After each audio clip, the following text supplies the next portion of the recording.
Սիրադեղենը հեռացել էր Հայաստանից եւ գտնվում էր հետախուզման մեջ։ Նա վերադարձավ ամիսներ անց, մայիսի 3-ին, արդեն որպես 99-ի մայիսի 30-ի խորհրդարանական ընտրություններում падգամավորության տեխնացու։ Երբ Սոֆիայից ժամանած ինքնաթիռը վայրեջք է կատարել Զվարթնոց օդանավակայանում, քաղաքացիներին ինքնաթիռից թույլ չեն տվել իջնել։ Այնքան ժամանակ, մինչև մոտեցել են քաղաքացիական հագուստով ԱԱԾ աշխատակիցները եւ ուղեկցել այդ չվերթով Հայաստան վերադարձող Վանո Սիրադեղյանին։ Վանոն 96 ժամ անցկացրեց դատախազությունում, ապա ԱԱԾ մեկուսարանում։ Մինչև վերադարձը ՀՀՇ առաջնորդի կողմնակիցները մեծամասնականով նրան առաջադրել էին որպես տեխնացու իր ծննդավայրում, թիվ 75 ընտրատարածքում։ Վերադարձապարզություն մտցնելու օրենքի միջոցով այս հարցում, ասել է Վանո Սիրադեղյանը։ Վանո Սիրադեղյանը Տավուշում հաղթանակ տարավ եւ մուտք գործեց երկրորդ գումարման ազգային ժողով։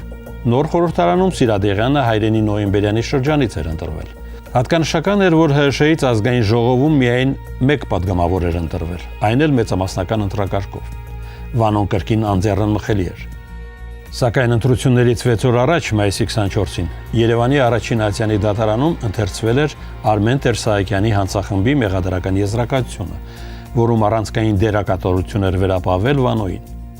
Դատախազը պնդում էր, թե նա առնչություն ունի Հայաստանի երկաթուղու վարչության ղեկավար Համբարձում Ղանդիլյանի, աշտարակի գործկոմի ղեկավարի եւ մի քանի այլ անձանց սպանությունների հետ։ Սիրադեղյանի ներկայացված մեղադրական եզրակացության մեջ նշվում էր. Վանո Սիրադեղյանը Հայաստանի ներքին գործոս նախարար լինելու ժամանակ 92 թվականի ամռանը Արմեն Սահակի Տեր-Սահակյանի միջոցով կազմակերպել է կայուն զինված հանցախմբի բանդա առանձին քաղաքացիների եւ պաշտոնական անձանց վրա հարձակումներ գործելու եւ նրանց սպանելու նպատակով։ Զոհերի շարքը աշտարակի ՇՇ խորհրդի գործկոմի նախագահ Հովհաննես Սուքիասյան եւ նրա վարորդ Վարուժան Աբրամյան,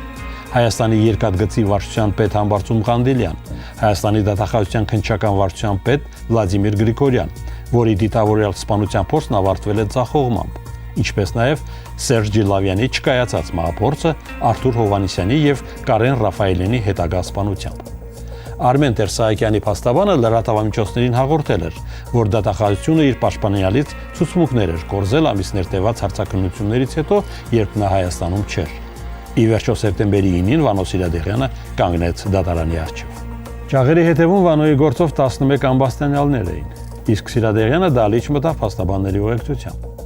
Վանո Սիրադեղյանի, Վահան Հարությունյանի եւ այլոց դատավարությունը սեպտեմբերի 17-ին վերսկսվեց մեկժամյա դատական նիստով եւ դարձյալ հետաձգվեց 38 օրով։ Սիրադեղյանը երեկվա նիստում ներկայացրեց փնտրված փաստաբանին ու գործի նյութերին ծանոթանալու համար պահանջեց 42 օր, քրեական գործի յուրաքանչյուր հատորին գոնե 1 օր ծանոթանալու նկատառումով։ Ուշագրավ է թերթի մեջբերումը Վահան Հարությունյանի խոսքից, որի ցուցմունքի հիման վրա էր ի սկզբանե կառուցել Վանոյի մեղադրանքը։